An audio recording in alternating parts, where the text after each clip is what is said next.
जी।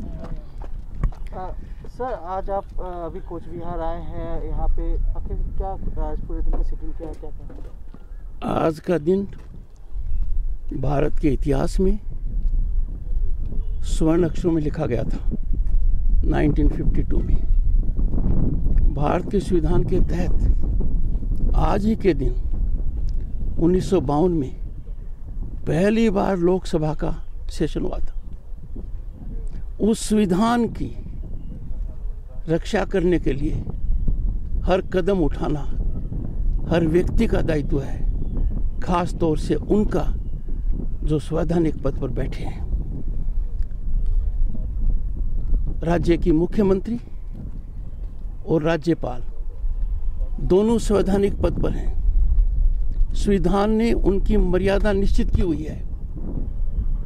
मुख्यमंत्री की मर्यादा है कि वो संविधान को अपहोल्ड करें, संविधान के अनुसार काम करें, संविधान के दायरे में काम करें। और राज्यपाल का दायित्व है वो संविधान को प्रिजर्व करे, प्रोटेक्ट करे, डिफेंड करे। और अनुच्छेद 159 के तहत राज्यपाल की ड्यूटी है संविधान के अंतर्गत जनता की सेवा करे। मुझे बड़ा झटका लगा, बड़ी परेशानी हुई जब राज्य के मुख्यमंत्री ने मुझे पत्र लिखकर संविधान को नजरअंदाज करते हुए एक प्रशासनिक आदेश को ढाल बनाया कि राज्यपाल इस विकट परिस्थिति में भी दौरा नहीं कर सकता। राज्यपाल को अपनी मुट्ठी में करना, संविधान का अनादर करना, एक प्रशासनिक आदेश को संविधान के ऊपर मानना, यह प्रजातांत्रिक व्यवस्था के विपरीत है। मैं इसको संविधान के अंतर्गत स्वीकार नहीं कर सकता। 3 मई से राज्य के मुख्यमंत्री को पूर्ण अधिकार रहा है। 5 मई को उन्होंने शपथ ली है। 10 दिन तक इंतजार करने के बाद जब पूरे प्रांत से, देश और विदेश से मेरे पास समाचार आए, लोगों ने मेरे सामने प्रश्न खड़े किए, मुझे कटघरे में रखा कि महामहिम राज्यपाल, ऐसी विकट परिस्थिति में आप क्या कर रहे हैं? 4 राज्य और 1 यूनियन टेरिटरी का चुनाव हुआ था। हिंसा सिर्फ पश्चिम बंगाल में क्यों है? और जगह सत्ता कंटिन्यू हुई है, पावर का ट्रांसफर हुआ है, वहां ऐसा क्यों नहीं होता है? प्रजातांत्रिक मूल्यों को पर क्यों कुठाराघात किया जा रहा है? मैंने सरकारी तंत्र को आगाह किया, उनसे जानकारी मांगी। मुझे जानकारी के रूप में कुछ नहीं मिला। तब मैंने निर्णय किया कि राज्य का प्रथम सेवक होने के नाते मैं हर संभव वो कदम उठाऊंगा जिससे जनता में कुछ मलहम लगे, उनका हौसला रहे। क्या कोई कल्पना कर सकता है कि विश्व की सबसे बड़ी डेमोक्रेसी में अपने विवेक के अनुसार, अपने मन के अनुसार वोट देने की कीमत मौत है, रेप है, आर्सन है, लूट है, एक्सटॉर्शन है? कैसी कैसी बातें मेरे कानों में आ रही हैं। लोगों को रहने के लिए एक्सटॉर्शन देना पड़ रहा है, व्यापार करने के लिए एक्सटॉर्शन देना पड़ रहा है। और दुखद रूप से कह रहा हूं, राज्य की प्रशासनिक और पुलिस व्यवस्था, उनको जगना चाहिए, उनको अपने दायित्वों का ध्यान रखना चाहिए, संवैधानिक दायित्वों का ध्यान रखना चाहिए। मुझे प्रसन्नता है, कुछ संतोष है कि जब से मैंने ये कहा कि मैं राज्य का दौरा करूंगा, कुछ परिवर्तन आया है। कुछ लोग जो दूसरे प्रांत में गए थे वो वापस आ रहे हैं, पर पलायन सिर्फ एक प्रांत से दूसरे प्रांत में नहीं हुआ है। सैकड़ों गांवों से लोग अपने को बचाने के लिए, जीवन रक्षा के लिए अपने घरों को छोड़ गए। ऐसी परिस्थिति में यदि अगर मुख्यमंत्री मुझे कहें कि आप राज्य में हमसे पूछ कर जाइए, मैं उनको बताना चाहता हूँ, यह स्वतंत्र भारत है। हर नागरिक को मौलिक अधिकार है देश में कहीं भी जाने का, और राज्यपाल की तो कॉन्स्टिट्यूशनल ड्यूटी है। मैं मीडिया के माध्यम से मुख्यमंत्री से अनुरोध करूंगा, ये समय टक्कर और टकराव का नहीं है, ये समय सबसे सहभागिता लेने का है। राज्यपाल हो, केंद्र सरकार हो, अन्य संस्थाएं हो, ऐसा नहीं हो रहा है। मैं समझता हूं निश्चित रूप से ऐसा होगा, ये मेरी कामना भी है, मेरा उनको अनुरोध भी है और मेरा उनको एडवाइस भी है। मैं आज जाऊंगा, उसके बाद चर्चा करूंगा, पर मैं आपको ये बता दूं, ऐसा भयावह वातावरण, ऐसी भयावह स्थिति कल्पनीय नहीं है। सोच नहीं सकता कि इस प्रकार का भी स्वतंत्र भारत में हो सकता है, और सरकार हर तरीके से फील गुड फैक्टर करे, उचित नहीं है। कहाँ दौरा करेंगे? मैं शाम तक यहाँ रहूँगा, अफेक्टेड जगह जाऊँगा, सर्किट हाउस में लोगों से चर्चा करूँगा और सबको एक ही अनुरोध करूँगा, संकट देश के सामने है कोविड का, संकट प्रांत के सामने है कोविड का, और इस भय के आतंक का हमें पॉजिटिव अप्रोच से, सकारात्मक रवैये से नेगेटिविटी को अलग कर आगे बढ़ना है। भारत की मूल भावना है, उसके अनुरूप सबको कार्य करना चाहिए, यही मैं आपको कहूँगा। मैं मीडिया से बाद में चर्चा करूँगा जाने के बाद।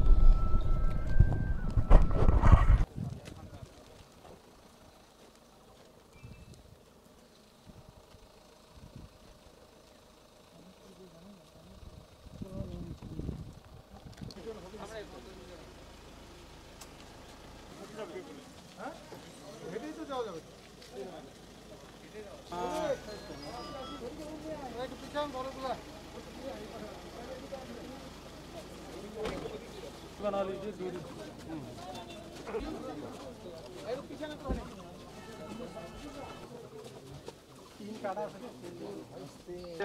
পিছান, হ্যাঁ ব্যাক করবে, একটু পিছান।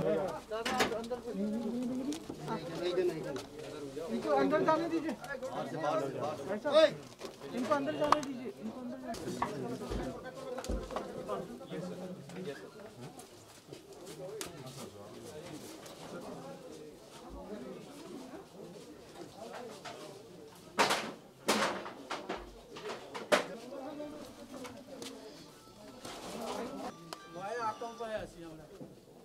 আমরা চাই শান্তি, চাই একটু শান্তি, মায়েরা আসুন, সামনে আসুন, শান্তি চাই, আমরা একটু শান্তি চাই।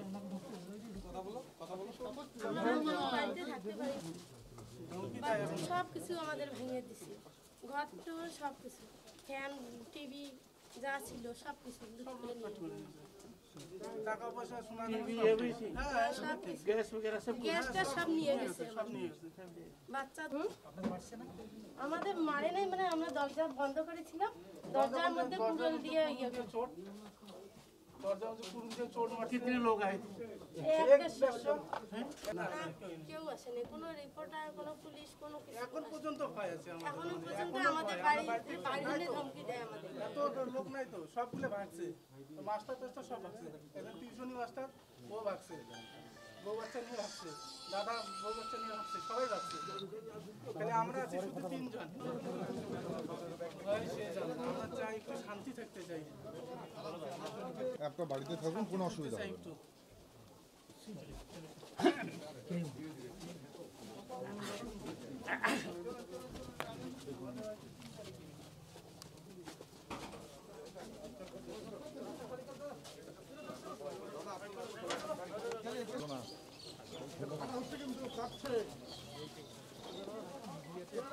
पिछाओ पिछाओ पिछाओ,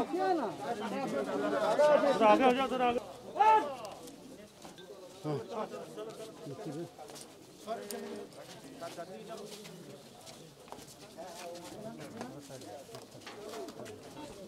ए भाई काट दो, এই যে না কাট দো।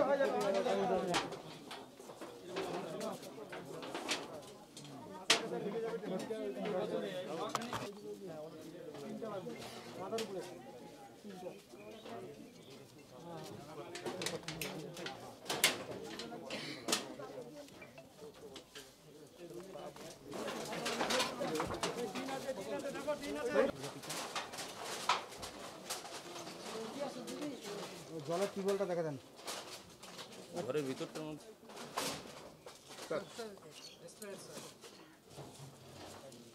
ঘরের ভিতর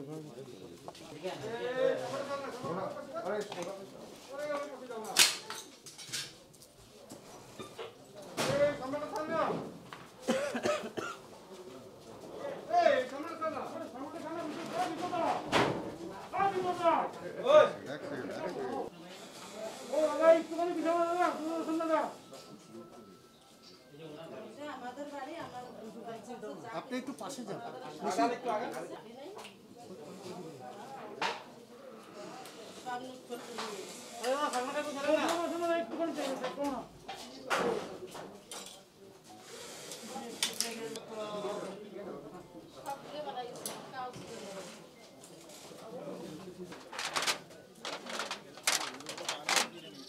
प्रत्येक घर का सर ऐसे कर दिया जितना भी घर है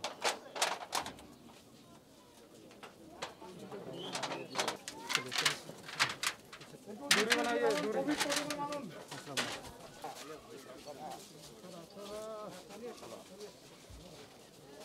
সামনে যান দূর থেকে তুল না ছবি ভালো ছবি দূর থেকে তুল কাছে চলে যাচ্ছে না সামনে কি এইখানে দাঁড়ান এইখানে দাঁড়ান তার সবাই করতে পারবেন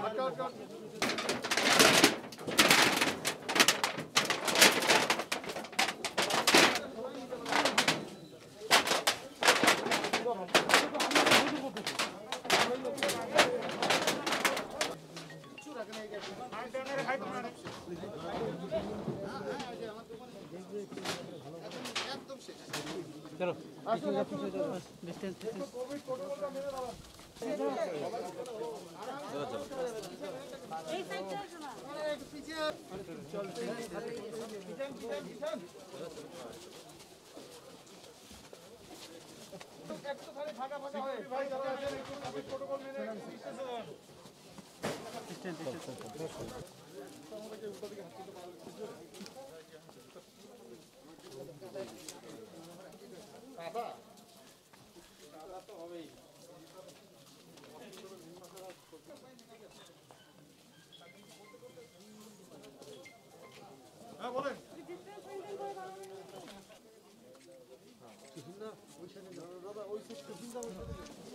हेलो हेलो दादा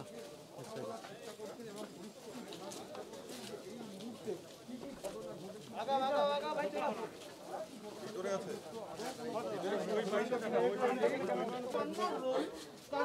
দীর্ঘদিন থেকে তারা আতঙ্কে ছিলেন সেই সমস্ত রাজ্যপাল এসেছেন কথা বলতে দাও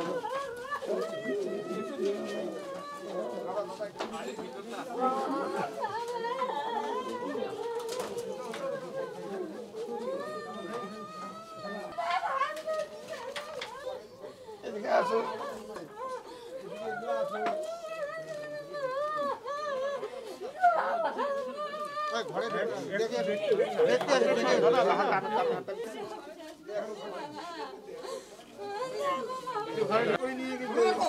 আর ঘরেই তো রাখছি তো কি করবো এরকমই হবে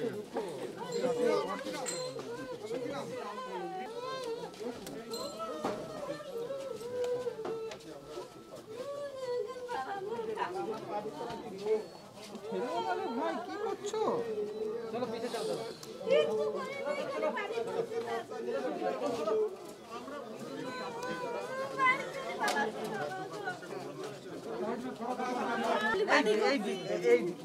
পানি করছি বাবা কিছু করি নাই মাসে কিছু নাই জমি জমা খালি সোনা দানা সব নিয়ে গেছে সোনা দানা যা হচ্ছে টাকা পয়সা সব নিয়ে গেছে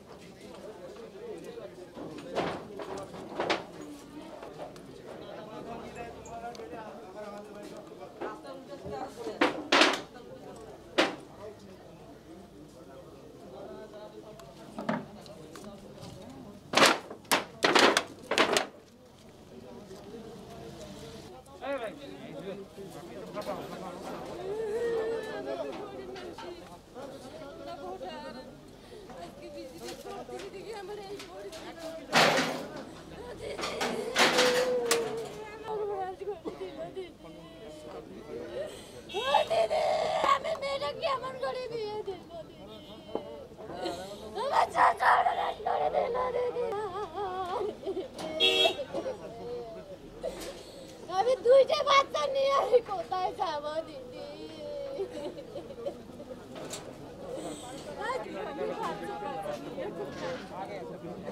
আমার সব লুটপাট করে নিয়ে গেছে আমার টাকা।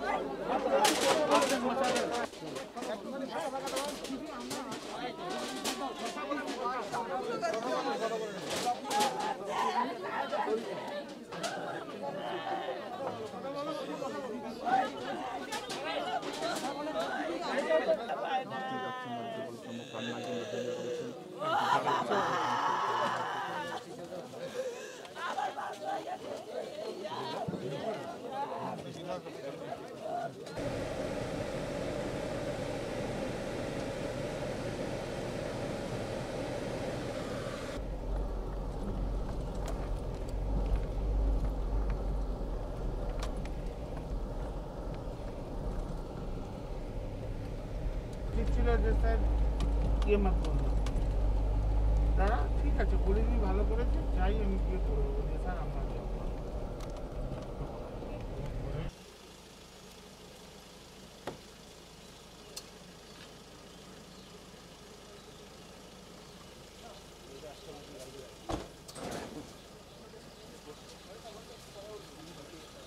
বলেন এদিকে আসুন, বলেন আসুন। হ্যাঁ বলো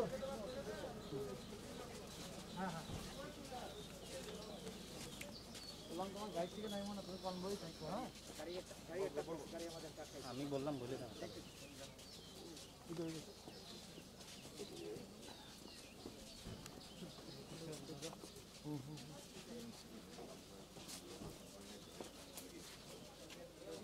স্যার, ঠিক আছে।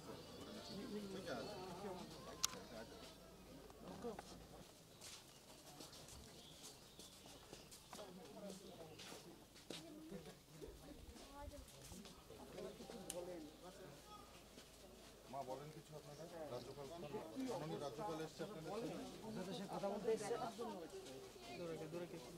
পিছিয়ে না পিছিয়ে না ভাই ভাই ভাই ভাই ভাই ভাই পিছিয়ে না পিছিয়ে दूरी बनाइए।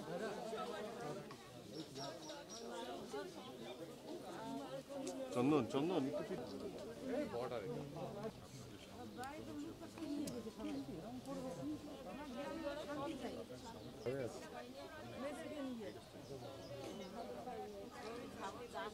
মোবাইলটা একটু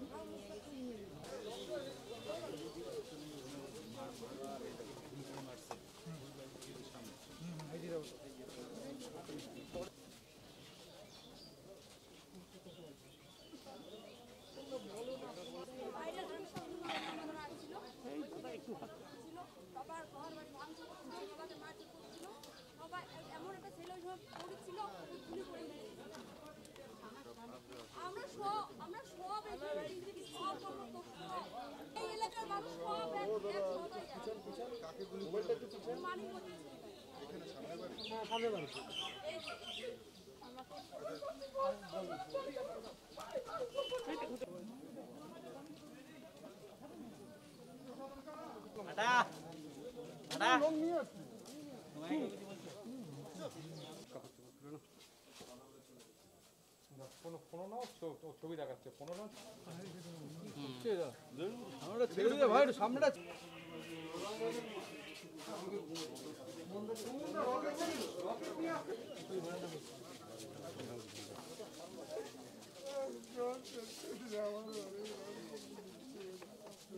একটু সাইড ধরে কিছু করা যায় না ওকে তো একদম মোবাইল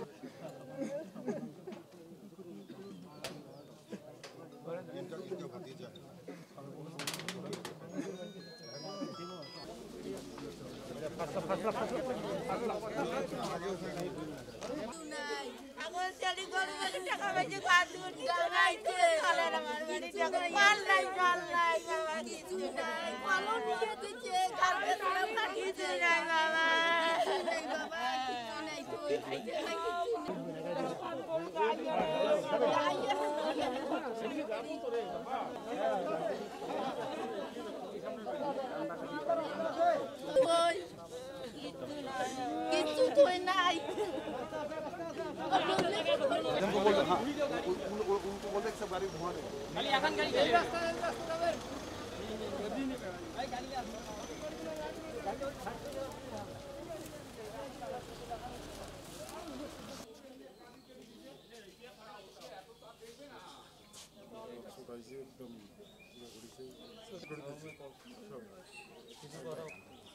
পাঁচজন মানুষ কিভাবে চলবো আমরা? আমাদের সব কিছু লুট করে নিয়ে খেতে পারে কি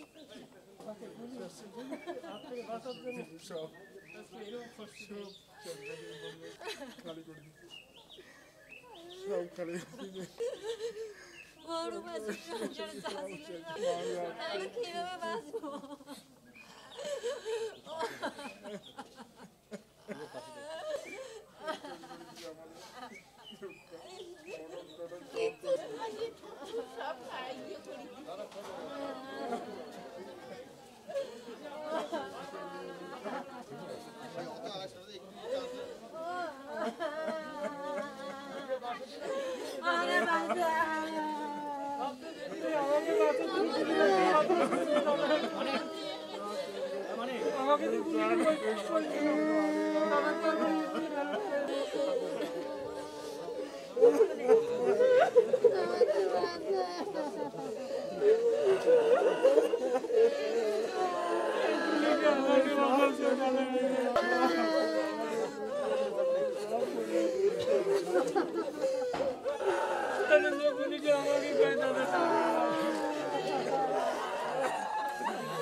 বাপ্পা বোমা অন করলাম।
দেখছো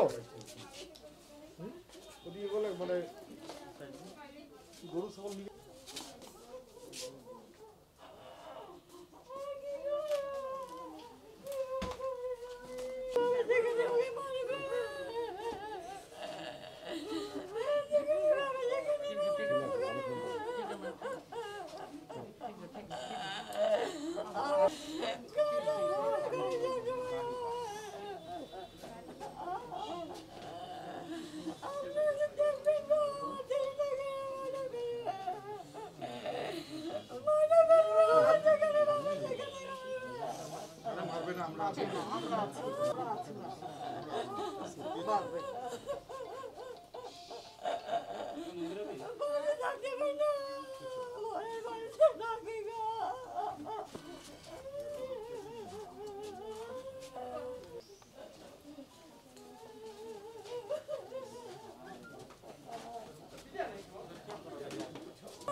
मोबाइल सामने की थोड़ा पीछे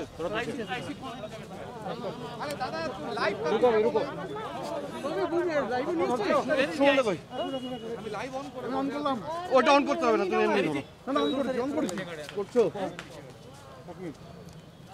Have you seen the lawlessness here? Sir just broom কই The constitutional head is here. After due notice to the government, I'm shocked at the lawlessness. जहाँ भी गया लोगों के घर लूट लिए गए, लोगों ने घर छोड़ दिया, जंगल में रहने लगे। महिलाएं मुझे कहती हैं वो फिर आएंगे हमारे पास, और गवर्नर के सामने सिक्योरिटी का सच्चा failure. I am shocked at it. मैं अंदाजा लगा सकता हूँ यहाँ के लोगों पर क्या बीतती होगी जब राज्यपाल के सामने ये कोई ऐसी व्यवस्था करने की हालत में नहीं है। बार बार कह रहा हूँ आईसी कहाँ है? Where is the IC? आप आईसी है क्या? क्या हो रहा है? ऐसी व्यवस्था होती है क्या? आपको बोला कूच बिहार की तरफ जाएगा। आपके पास हर चीज का एक्सक्यूज है, पर आपके पास ये एक्सक्यूज नहीं है कि लॉ एंड ऑर्डर मेंटेन न हो। गवर्नर के गाड़ी को इस तरीके से रोकना, आई am shocked at it. This is total collapse of rule of law. मैंने कल्पना भी नहीं की थी इस प्रकार का नंगा नाच हो सकता है। लोगों की आंखों में मैंने डर देखा है। पुलिस का थाने में जाते हुए डरते हैं। घर लूट लिया गया। बेटी की शादी के लिए सामान किया वो लूट लिया गया। घर में मौत हो गई, श्राद्ध का सामान लूट लिया गया। घर के बाद घर को डिस्ट्रॉय कर दिया। और इनका अति उत्साह कि कवेड़ को इधर जाना था तो भी आपकी पुलिस का फेलियर है। Your police should know where I was going. Your pilot is leading me. I am shocked at it. I am really shocked. This is destructive of democracy. Rule of law के totally खिलाफ है। मैंने आगाह किया था chief secretary और DGP को कि they must ensure there must be proper law and order while I am there. It is planned. 8 लोगों को इतनी छूट दे दी गई, उनको ऐसे हाथ जोड़कर ट्रीट कर रहे हैं। They are violating law and they are being treated as guests. Shocked at it.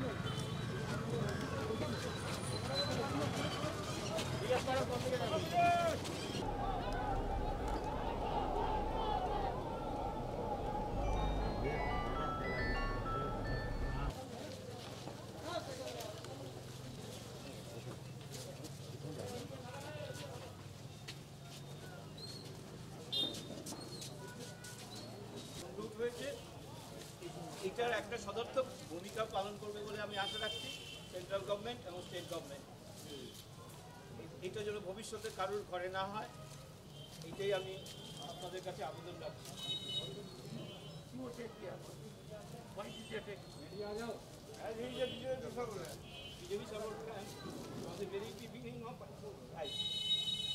How many people? 200, more than 200 people have arrived and attacked. Police is on the spot, but they have no action. Any FIR done? I have done in some extent.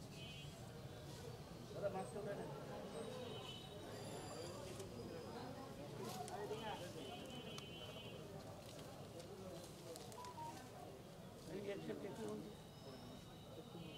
Action, FIR, no, there is no action. There is no action. No FIR.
Please.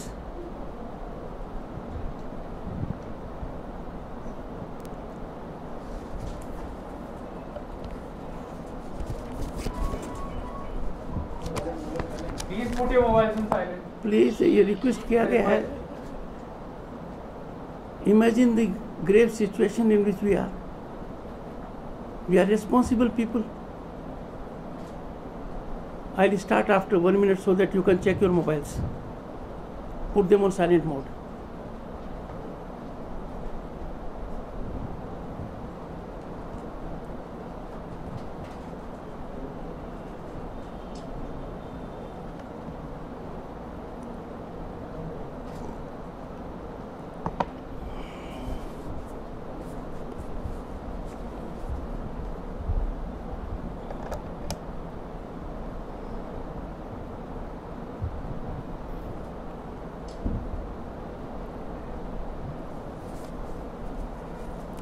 आज का दिन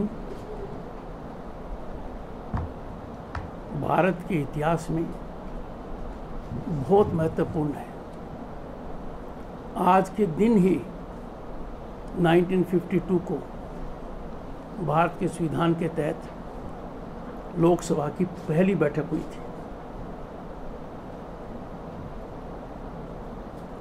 इस परिस्थिति में मैं आपको बताना चाहता हूं कि जब प्रांत के हालात को देखकर पोस्ट पोल रेट्रीब्यूटिव वायलेंस जब मैंने चारों तरफ देखा, बंगाल रक्त रंजित हो रहा था, लोगों के घर जलाए जा रहे थे, हत्या हो रही थी, निर्मम चोटें पहुंचाई जा रही थी, महिलाओं लड़कियों के साथ इनडिस्क्राइबेबल एट्रोसिटीज हो रही थी, पूरे प्रांत में लॉलेसनेस का वातावरण था. तो मैंने मेरे शपथ को ध्यान में रखते हुए कि ये मेरा दायित्व है कि प्रांत में मैं कॉन्स्टिट्यूशन को प्रिजर्व करूं, प्रोटेक्ट करूं, डिफेंड करूं और जनता की सेवा करूं. ये भारत के संविधान के अनुच्छेद 159 में लिखा है और 30 जुलाई 2019 को ये मेरी शपथ है. जब मैंने ये कहा कि मैं राज्य के पोल अफेक्टेड एरियाज में जाऊंगा, जहां वायलेंस हुआ है, जहां लोग पीड़ित रहे हैं, और राज्य सरकार को इसकी सूचना दे दी, तो माननीय मुख्यमंत्री का एक पत्र आया. उसमें उन्होंने कहा कि राज्यपाल बिना सरकार की इजाज़त के नहीं जा सकता. मैं दंग रह गया, मैं आश्चर्यचकित रह गया. हम कौन सी दुनिया में रह रहे हैं?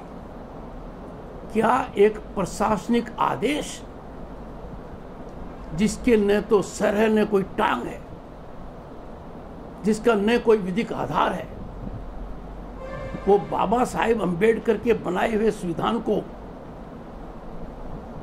गड्ढे में डाल सकता है? मैंने मुख्यमंत्री जी को लिखा, आपका सोच गलत है, अनकॉन्स्टिट्यूशनल है. आपकी शपथ यह है कि आप संविधान की मर्यादा में काम करेंगे. और मैंने मेरी यात्रा शुरुआत कर दी. मैंने जानकारी ली थी कि राज्य के हालात कितने भयावह हैं, कितने चिंताजनक हैं. और यहां आकर जो मैंने देखा, मैं गलत था. जो सोचा था उसे कई गुना ज्यादा चिंता स्थिति है. तो मुझे लगा कि आप लोगों के चिंतन का विषय है, मेरे लिए चिंतन का विषय है, प्रजातंत्र में सोचने वाले हर व्यक्ति के लिए चिंतन का विषय है कि हाल में चुनाव 4 राज्यों में हुए और 1 यूनियन टेरिटरी में हुए। यह हिंसा पश्चिम बंगाल में ही क्यों है? पश्चिम बंगाल अकेला रक्त रंजित क्यों है? किसी भी और प्रांत और यूनियन टेरिटरी में ऐसा क्यों नहीं है? आसाम में तो सरकार रिपीट की गई है, तमिलनाडु में बदलाव हुआ है। बदलाव हो से कंटिन्यूटी हो, वहां सब काम संजीदगी से होता है और यहां रक्त रंजित क्यों है? ये प्रश्न मेरे से लोग पूछते हैं। इसका मैंने आकलन किया। चुनाव के दौरान माननीय मुख्यमंत्री का रवैया अमर्यादित रहा, प्रजातंत्र के श्रेष्ठ सिद्धांतों के विपरीत रहा। आप सबको पता है, आप मीडिया के जागरूक व्यक्ति हैं। मुख्यमंत्री ने क्या कहा, सेंट्रल फोर्सेस कब तक रहेंगी, सबको बाद में देख लूंगी। कितनी बड़ी चेतावनी है, अपने कार्यकर्ताओं को कितना उकसाया होगा। एक जिम्मेदार पद पर व्यक्ति, राजनीति के अंदर अच्छा स्थान रखने वाला व्यक्ति क्या इस प्रकार का बयान दे सकता है कि जब सेंट्रल फोर्सेस चली जाएंगी आपको कौन बचाएगा? भारत का संविधान इस प्रकार के आचरण की इजाजत नहीं देता है। दूसरा, उन्होंने क्या कहा, अपने वर्कर्स को उकसाया, खास तौर से महिला वर्कर्स को, कि सेंट्रल फोर्सेस के खिलाफ आप यूटेंसिल्स ले लें, प्रदर्शन करें। सेंट्रल फोर्सेस कौन? जिनको भारत के इलेक्शन कमीशन ने इनवाइट किया है संजीदगी से चुनाव कराने के लिए। क्या यह हो सकता है? तीसरा, आपके यहां शीतलकुची में यह घटना हुई, मौत किसी भी कारण से हो, दुर्भाग्यपूर्ण है। मैं उस विषय में नहीं जाना चाहूंगा, पर बिना समय गंवाए हुए मुख्यमंत्री ने इसे जेनोसाइड कहा, कोल्ड ब्लडेड मर्डर कहा, एक संकल्प लिया देख लूंगी। और पूरे प्रांत में जो हो रहा है उस पर उनकी चुप्पी से मैं बहुत परेशान हूं। दुनिया भर से लोग मुझसे पूछ रहे हैं कि जो पोस्ट पोल रेट्रिब्यूटिव वायलेंस है, इसकी मूल जड़ क्या है? इसकी मूल जड़ है उन लोगों को सबक सिखाना, उन लोगों की कमर तोड़ना, उन लोगों को सदा के लिए हताश करना, उन लोगों को सदा के लिए चौकड़ी भुला देना कि आपने प्रजातंत्र में अपने हिसाब से वोट क्यों दिया। ये पूरा घटनाक्रम डेमोक्रेसी को शर्मसार करता है। प्रजातंत्र जिंदा एक ही बात के लिए है कि हर व्यक्ति को अपने विवेक के अनुसार अपने वोट देने का अधिकार है। जब उस व्यक्ति को वोट देने के लिए इतना दंडित किया जाता है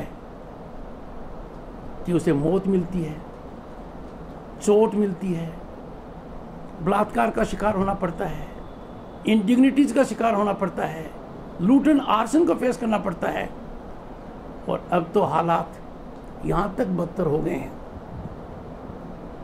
कि रहने के लिए एक्सटॉर्शन टैक्स, व्यापार करने के लिए एक्सटॉर्शन टैक्स की परंपरा शुरू हो गई है। ये पूरा का पूरा मामला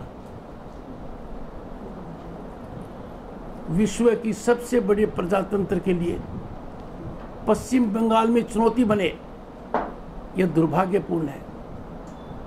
पश्चिम Bangal a land of culture. Rabindranath Tagore ने क्या कहा था? Where mind is without fear and head is held high।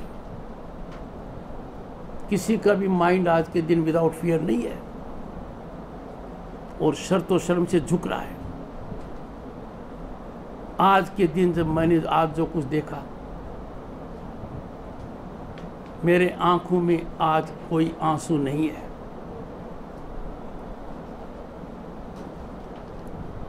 Helicopter से उतरते ही और यहाँ आने तक लगातार मैं लोगों से चर्चा कर रहा हूँ। जो मैंने देखा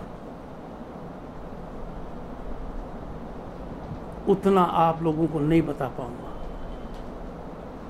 उतनी मेरी हिम्मत नहीं है।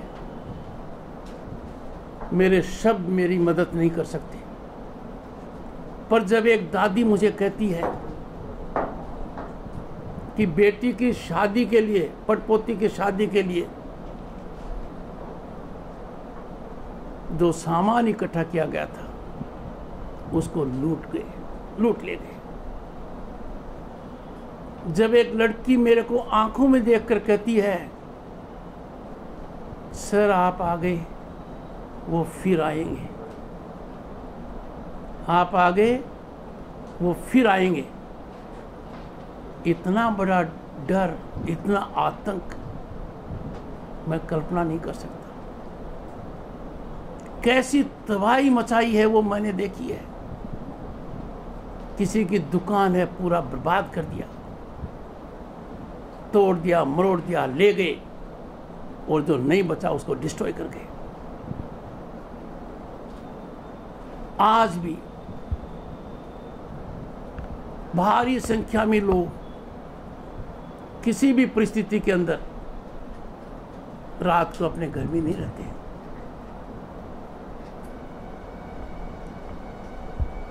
आखिर उनका गुनाह क्या है? वो क्रॉस फायर में आ गए हैं पुलिस और रूलिंग पार्टी के वर्कर्स का। मैंने खुद ये नजारा देखा है। मैं सोच नहीं सकता कि ऐसा हो सकता है क्या। दीनहाटा में राज्यपाल की गाड़ी को रोक दिया जाता है। उनकी संख्या 1 दर्जन से कम थी। पुलिस उनके डर से थी, in mortal fear of these rogues of rule of law.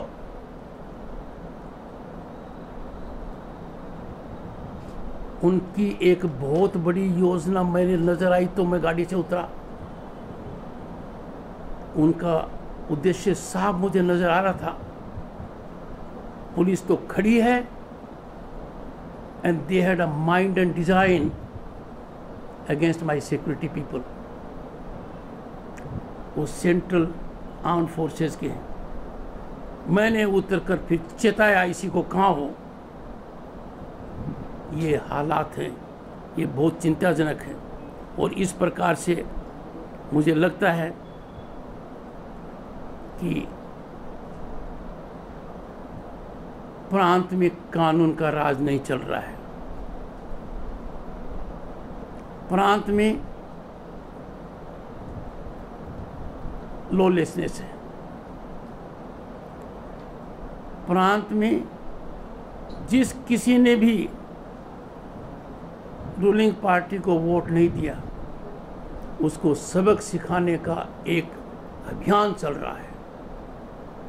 मेरे कानों में ये बात आई है कि इसकी सेकंड वेव आएगी।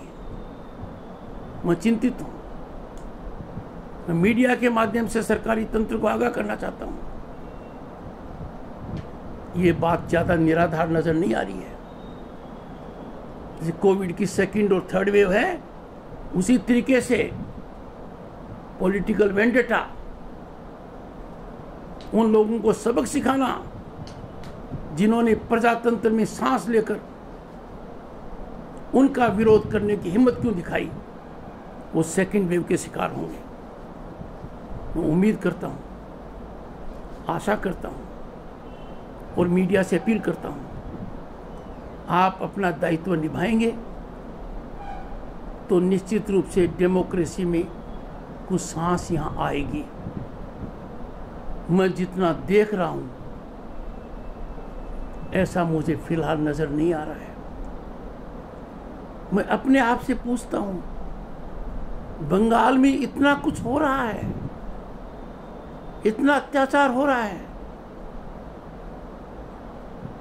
बच्चियों के साथ क्या कुछ नहीं हो रहा है। जब मैंने आपको कहा कि मैं नहीं बताऊंगा बहुत बातें, पर कहां है वो ह्यूमन राइट्स ऑर्गेनाइजेशंस, कहां है वो लोग जो हमें मानव अधिकार के पाठ पढ़ाते रहे हैं।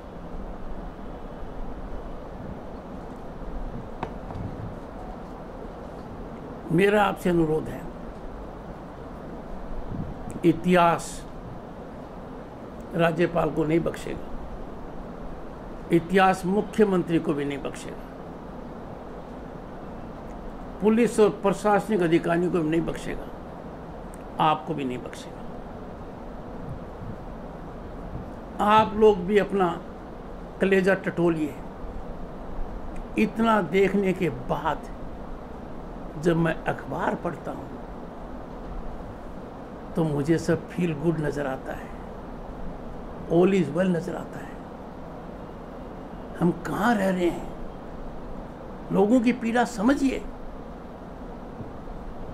आजाद हिंदुस्तान में 70 साल के बाद ऐसा घृणित कार्य हमारी आंखों के सामने हो और हम निर्जीव बने रहें, ये मानव जाति के ऊपर कलंक होगा। मेरा आपसे अनुरोध है, उन लोगों को भी कहिए जो आप अच्छा काम करते हैं और आपका हाथ बांधते हैं कि ऐसा नहीं होना चाहिए। जब मेरी दादी की उम्र की महिलाएं जब मेरे पाँव में पड़ जाती हैं, उनके आंसू थमते नहीं हैं। जब मेरी बेटी की बराबर की लड़की मेरे को क्या कहती है,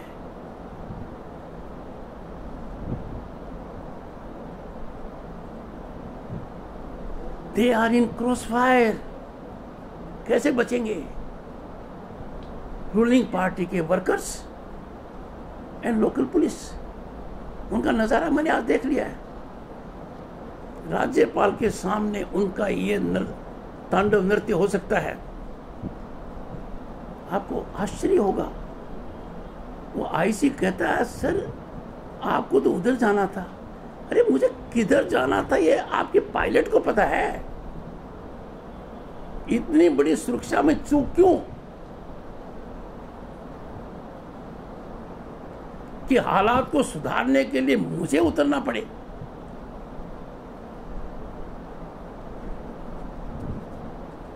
मैं आपके माध्यम से एक प्रश्न डालना चाहता हूं सबके चिंतन के लिए।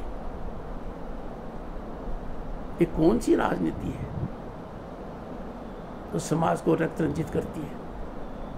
ये कौन सा दृष्टिकोण है जो राज्यपाल को मुट्ठी में रखना चाहता है? ये कौन सा व्यवहार है? टकराव टकराव टकराव। आखिर प्रजातंत्र में टकराव कब तक चलेगा? राज्यपाल से टकराव, केंद्र से टकराव, सेंट्रल फोर्सेस से टकराव, सेंट्रल एजेंसी से टकराव, चुनाव आयोग से टकराव, हर चीज में टकराव। क्या पश्चिम बंगाल संविधान से नहीं बंधा हुआ है? मैं कहता हूं आपको बंधा हुआ है। ये सब चीजें एक सीमा तक की बर्दाश्त हो सकती हैं। मुझे लगता है कि अब हर व्यक्ति को जो थोड़ा भी प्रजातंत्र में विश्वास रखता है अपने विवेकपूर्ण तरीके से अपना मत बनाए। और जिन लाखों लोगों ने आज़ादी के लिए शहादत दी है उनको दृष्टिगत रखते हुए अपना कर्तव्य का निर्वहन करें। एक ऐसा नैरेटिव चालू करते हैं और मीडिया उसको पिकअप करता है कि कलकत्ता उच्च न्यायालय ने क्लीन चिट दे दी। मुझे तो वो क्लीन चिट कहीं दिखाई देती नहीं है। मैंने तो काफी अध्ययन किया, उच्च न्यायालय की प्रोसीडिंग्स देखी, लगातार ये हो रहा है और मीडिया कोई प्रश्न नहीं पूछता है। मुख्यमंत्री के पत्र का मैं जवाब देता हूं, मेरा जवाब नदारद है। आखिर कब तक प्रजातंत्र की सांसों को आप चूसते रहेंगे? प्रजातंत्र को खत्म करने में योगदान देते रहेंगे? ये आज के दिन हर व्यक्ति के सामने प्रश्न है। मेरा टकराव में कोई विश्वास नहीं है। मैंने मुख्यमंत्री को कहा है, संविधान के दायरे में मैं हर संभव सहयोग देने को तैयार हूं। संविधान के दायरे में मैं प्रथम सेवक होने के नाते कोई कसर बाकी नहीं रखूंगा। मैंने मेरी तरफ से प्रयास में कोई कमी नहीं रखी है।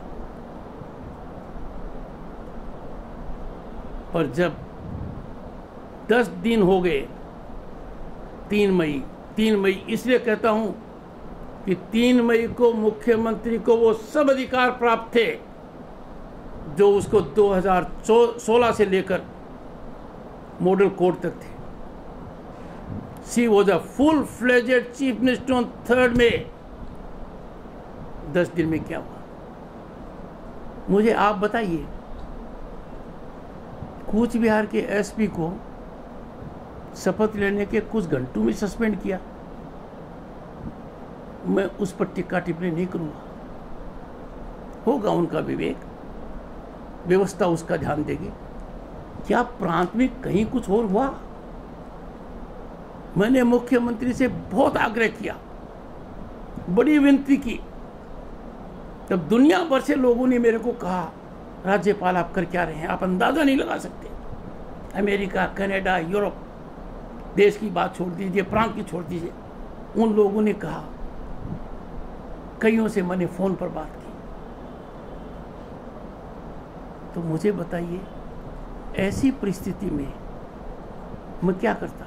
मैंने मुख्यमंत्री को कहा, आप एक टफ मैसेज दीजिए पुलिस और प्रशासनिक अधिकारियों को कि आपके ज्यूरिसडिक्शन में यदि कोई वायलेशन हो गया है आप उत्तरदायी होंगे। नहीं किया, कुछ भी नहीं किया। जब मेरे से मिलने आई तब मैंने कहा कि मेरे सामने नैरेटिव बंद कर दीजिए, all is well. All is not well, nothing is well. Her area के अंदर बड़ी भारी समस्या है। हजारों की संख्या में लोग अपना घर चले गए हैं, बाहर चले गए हैं, दूसरे प्रांत में जाकर लिया है। मैं कल जा रहा हूं। मेरा उद्देश्य वहां कुछ नहीं करने का, सिवाय एक बात, आइए प्रांत में रहना है। प्रांत से पलायन करना अच्छी बात नहीं है। हालात कितने ही विकट हो चाहिए, हमने देखा इसके दुष्परिणाम क्या हो सकते हैं देश के एक दूसरे प्रांत में, देखा है। हम ये संस्कृति को बढ़ावा नहीं दे सकते। मैं जाऊंगा, हाथ जोड़ूंगा, पांव पकड़ूंगा, उनको कॉन्फिडेंस दूंगा कि आपका प्रथम सेवक आया है। I will ensure their safety. मुझे आज लोगों ने जो कहा कि जहां जहां आप गए हैं अब वहां रात से कहर चालू हो जाएगा। यद्यपि मैंने यहाँ के एसपी और जिलाधीश को बुलाया था, वो नहीं आए। क्या आप कल्पना कर सकते हैं? क्या उनका आचरण सही है? it is a major misconduct by them. और वो क्यों नहीं आ रहे हैं? पश्चिम बंगाल एक ऐसा प्रांत है जहाँ ये बड़े अधिकारी IAS और IPS कठपुतली बन गए हैं, पॉलिटिकल वर्कर्स बन गए हैं. They are seriously injuring the reputation of the service to which they belong. Good conduct is expected of them. Disciplined conduct is expected of them. मैंने चीफ सेक्रेटरी को आगाह किया था. It is major failure of the chief secretary. मैंने DGP को आगाह किया था. It's major failure on his part also. मैंने डायरेक्टर सेक्रेटरी को भी आगाह किया था. If this is the state of affairs, I am a worried man. I will try to have dialogue with the Chief Minister. I will try to persuade her to open her eyes, to understand gravity of the situation. We are cliffhanging. हम संविधान को भूलकर पता नहीं कौन से रास्ते चले गए हैं. भटकाव से वापस आना पड़ेगा. आज देश कोविड से लड़ रहा है. हमारा प्रांत कोविड और पोस्ट पोल वायलेंस दोनों से लड़ रहा है. दोनों ही लड़ाई में नेगेटिविटी का कोई स्थान नहीं है. दोनों ही लड़ाई में एकाग्रता होनी है, एकजुटता दिखानी है, श्रेय सिद्धांतों का पालन करना है. मुझे लगता है कि मेरी बात का असर होना चाहिए. मैं आशावादी हूँ, पर नहीं हुआ तो ये किसी के लिए अच्छा नहीं रहेगा. I take some questions. Sir TMC का कहना है कि आज पूरा दिन आपके साथ बीजेपी का एमपी और एमएलए थे. ऐसा क्यों है? और आप जहाँ पे गए, जहाँ पर बीजेपी के ऊपर हमला हुआ, आप उन्हीं घरों में गए. जहाँ पर टीएमसी के ऊपर हमला हुआ, आप उन घरों में नहीं गए. ऐसा क्यों है? ये टीएमसी का आपका प्रश्न मेरा समझ में आ गया. पहला, मैं मेंबर पार्लियामेंट की पार्टी नहीं देखता. आपकी समझ में आ गई? मेंबर पार्लियामेंट किसी भी पार्टी का मैं नहीं देखता. और 30 साल पहले मैं मेंबर पार्लियामेंट बना था. आप समझदार पत्रकार हैं.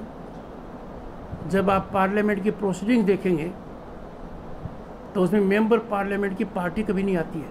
देखिए, वो मेंबर पार्लियामेंट के आगे कॉन्स्टिट्यूंसी लिखी रहती है. नंबर 1. नंबर 2, चुनाव के दौरान मैं नॉर्थ बंगाल में शायद अलीपुरद्वार में था. मुझे पता लगा कि मेरे साइड वाले कमरे में अलीपुरद्वार की जगह दूसरा स्थान भी हो सकता है. माननीय सांसद नुसरत जी रुकी हुई है और पता लगा कि वो चुनाव के दौरान, माइंड यू, ड्यूरिंग इलेक्शंस, वो सिलीगुड़ी जा रही हैं. तो मैंने मेरी एडीसी के माध्यम से उनको मैसेज भिजवाया कि आप जब सिलीगुड़ी जा रही हैं तो मेरे साथ हेलीकॉप्टर भी चलिए. समझ में आ गई आपको बात? पत्रकार आज के दिन ऐसी परिस्थिति में इस प्रकार का प्रश्न पूछे, मैं लज्जित हूं. आपको पूछना चाहिए कि सर इतना भयानक काम हुआ, आप इलाके में लगाई हैं, लोगों के पांव काटे हैं, जानवरों के ऊपर हथियार चलाए गए हैं, उनके सामने बनाकर खाया गया है. क्यों मेरे से वो बातें कहलाते हो? तो दिल दहला देंगी. मैं समाज में कुछ संजीदगी चाहता हूँ, वातावरण को काबू में लाना चाहता हूँ. क्या रूलिंग पार्टी का कोई सफर है इस देश में आज के दिन, इस प्रांत में है क्या कोई? मैंने खुद देखा है, 1 दर्जन से कम लोग उस पार्टी के थे, राज्यपाल का कन्वे रोक लेते हैं. कल्पना कर सकते हो क्या? यदि अगर 1000 लोग भी विपक्ष के मुख्यमंत्री का रोकते तो 1000 के साथ क्या होता आप जानते हैं. मैं जानता हूं उन पर कोई एफआईआर नहीं होगी. आपको ये नहीं पता आज के दिन कि एक कॉन्स्टिट्यूंसी के अंदर 144 जैसा वातावरण कर दिया कि राज्यपाल नहीं जा पाए? आपको शायद अंदाजा नहीं है। व्यवस्था में कह रहा हूं क्योंकि आपने प्रश्न पूछा। Please change your mind set, don't get deflected by these things, वरना यही नैरेटिव आएगा दूसरा कि हाईकोर्ट ने क्लीन चिट दे दी। आपके पास है तो मुझे दिखाइए। ये मेरा कहना है। जब से मैंने कहा कि मैं आसाम में जाऊंगा, सरकार का क्या प्रयास हुआ है आप अंदाजा नहीं लगा सकते। Next question. सर, पोलिंग के दिन शीतलकुची विधानसभा में 5 आदमी का मौत हो गया है, उसके बारे में आप क्या बोलना है? मैंने शुरू में आपको कहा हर मौत चिंता का विषय है, हर मौत। मेरा ये दौरा पोस्ट पोल वायलेंस से कनेक्टेड है। उसका कारण है कि उस घटना को लेकर राज्य सरकार ने SIT बनाई है। मैं किसी को प्रभावित नहीं करना चाहता, मैं इसमें नहीं हुआ। सर, मुख्यमंत्री की ओर से ये कहा जाता है अगर किसी भी वायलेंस का अगर वीडियो या खबर निकाली जाती है तो उनका कहना होता है ये फेक वीडियो है या पुरानी वीडियो है जो बीजेपी उसको पब्लिश कर रही है। नंबर 1। नंबर 2, मौजूदा हालात को आपने आज अपने आंखों से देखा है। इसको देखते हुए क्या आप पश्चिम बंगाल में राष्ट्रपति शासन लागू करने का दिन आ चुका है, क्या कहेंगे? पहला तो ये फेक वीडियो का जो नैरेटिव है ना, ये पत्रकार लोग कृपया मुझसे न पूछें, क्योंकि जितने हालात आप जानते हो, आपकी आंखों के सामने जानते हो, मैं तो आज देख कर आया हूँ, पर आप तो मेरे से ज़्यादा देखते हो, मेरे से ज़्यादा जानकारी आपको है। आपको तो ये भी अंदाज़ा होगा कि घर में रहने के लिए कौन सा टैक्स देना पड़ रहा है, व्यापार करने के लिए कौन सा टैक्स देना पड़ रहा है, घर की औरतें कितना जुल्म सहन कर रही हैं, ये देखा आप लोगों ने। इसमें क्या फेक है? कहीं 2-3 फेक हो गए, मैं इस पर टिप्पणी नहीं करना चाहता, पर मैं जानता हूं राज्यपाल की हैसियत से, मैंने कलकत्ता पुलिस को मेरे संबंध में जो कहा उसको उन्होंने आज तक एक भी फेक डिक्लेयर नहीं किया है, जबकि मैंने कहा ये फेक है। आप सोचिए और थोड़ा जोर लगाइए। सरकार के कुछ बड़े नुमाइंदे, पार्टी के कुछ बड़े नेता आज भी राज्यपाल के लिए किस भाषा का उपयोग कर रहे हैं? लगातार कर रहे हैं, एक सीरियल जैसा काम कर रहे हैं। रही बात क्या आज की परिस्थिति में क्या विकल्प है, जो प्रश्न पूछा गया है, सार्वजनिक रूप से इस विषय पर मेरी कोई भी टिप्पणी करना अनुचित होगा, पर मैं ये निश्चित रूप से कह सकता हूं, इन discharge of my duties to protect, preserve and defend Constitution and to serve the people of state of West Bengal, मैं कोई कमजोरी नहीं दिखाऊंगा।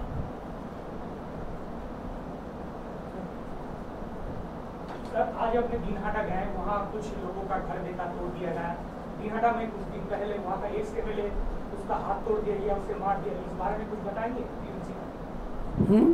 टीएमसी का एक MLA उदयन गुहा को अटैक किया गया, उसका हाथ तोड़ दिया गया, अभी कोलकाता में वो है ट्रीटमेंट कर रहा है, उसके बारे में कुछ बताएंगे? मेरी जानकारी में आई नहीं, मैं तो हर जानकारी देता हूँ, आपने दी है निश्चित रूप से जानकारी करूँगा, पर जहाँ मैं गया वो नज़ारा बताता हूँ। एक के बाद एक घरों को देखा, लाइन लगाकर सबको तोड़ा गया, सबको डिस्ट्रॉय किया गया, ये मैंने आंखों से देखा है।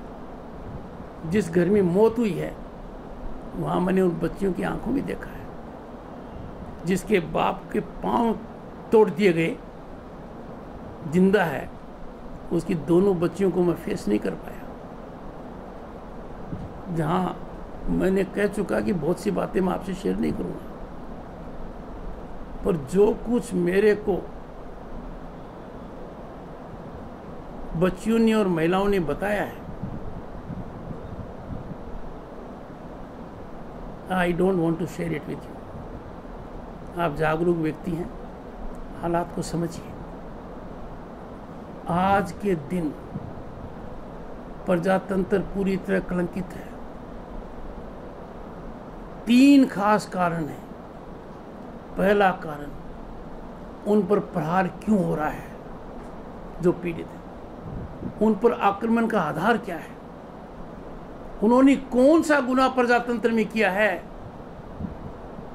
कि उनको मौत की सजा मिल रही है, मकान की लूट की सजा मिल रही है, मकान में आग देने की सजा मिल रही है, लड़की के साथ बलात्कार की सजा मिल रही है। कौन सा अपराध किया है? एक अपराध किया है कि उन्होंने अपने हिसाब से विश्व के सबसे बड़े डेमोक्रेसी में अपने वोट का उपयोग किया। यदि अगर वोट देने पर इस तरीके की सजा होगी, प्रजातंत्र कभी जीवित नहीं रहेगा, कभी जिंदा नहीं रहेगा। और प्रजातंत्र को मारने के लिए कोई भी आता है, उसको रोकने का आप और हम सबका कर्तव्य है, दायित्व है।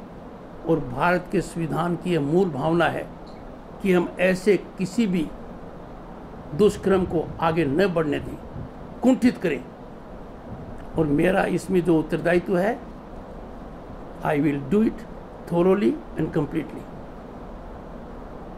Any other question? बिहार का बहुत सारा जो बीजेपी भाजपा का जो सदस्य है वो आसाम में आश्रय लिया हुआ है, उनको लाने के लिए कोई प्रयास किया जाए, क्या करेंगे? सबसे पहले तो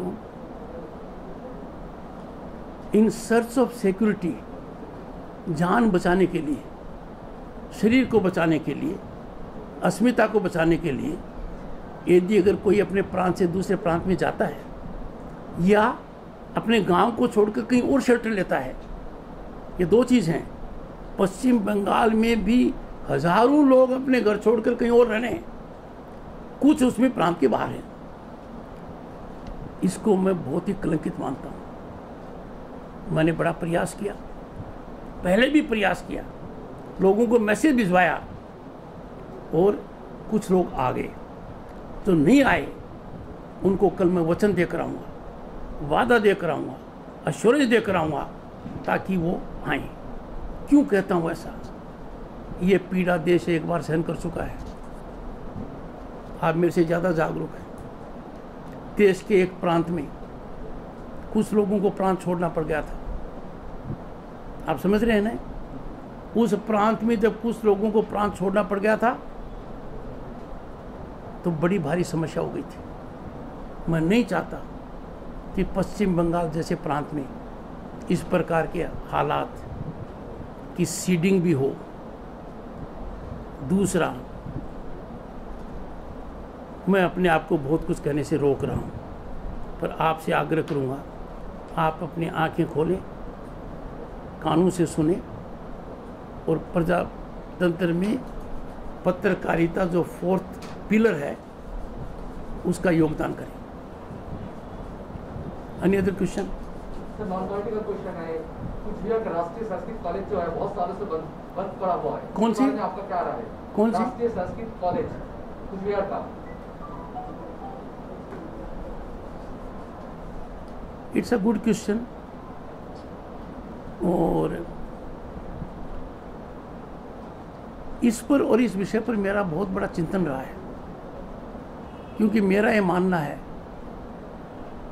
कि किसी भी समाज को पूरी तरह ख़त्म करने का सबसे आसान साधन है, उसमें न तो एटम बम की दरकार है, न हथियार की दरकार है। आप उसके एजुकेशन सिस्टम को बर्बाद कर दीजिए। पश्चिम बंगाल में एजुकेशन सिस्टम पूरी तरह से पॉलिटिसाइज्ड है।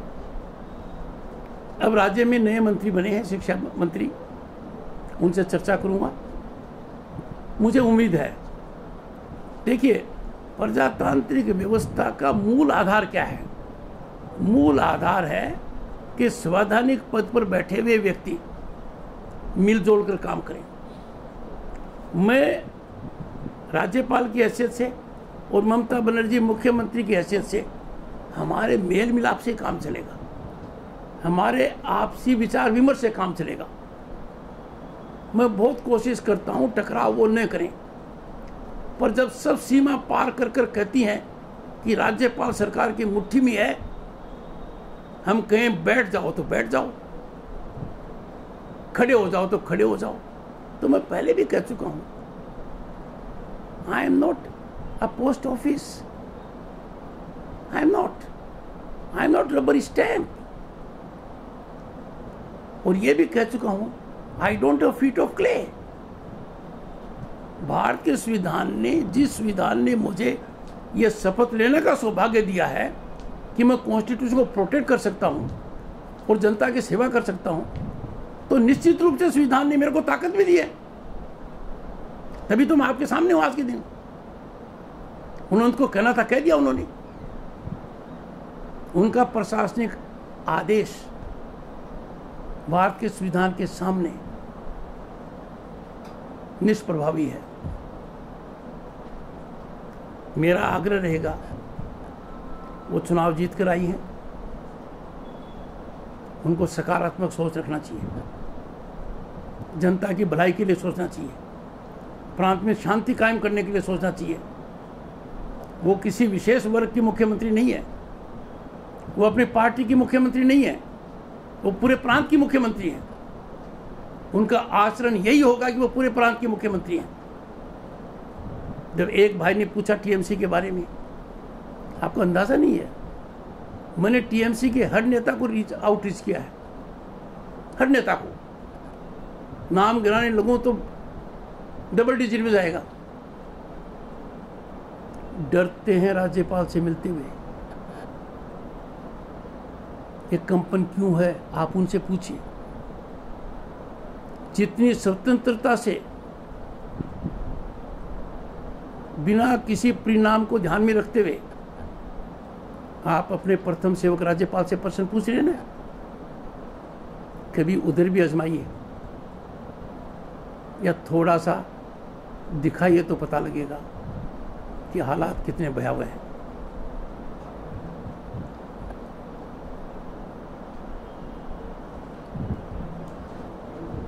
Thank you so much.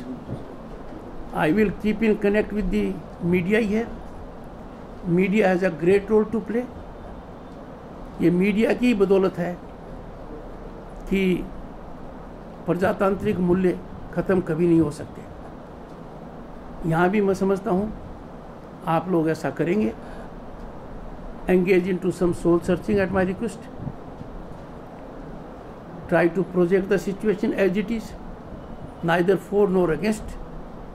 इससे समाज का भला होगा, डेमोक्रेसी का फायदा होगा और संविधान जिंदा रहेगा। Thank you so much. ये चाय कॉफी अरेंज हुई है?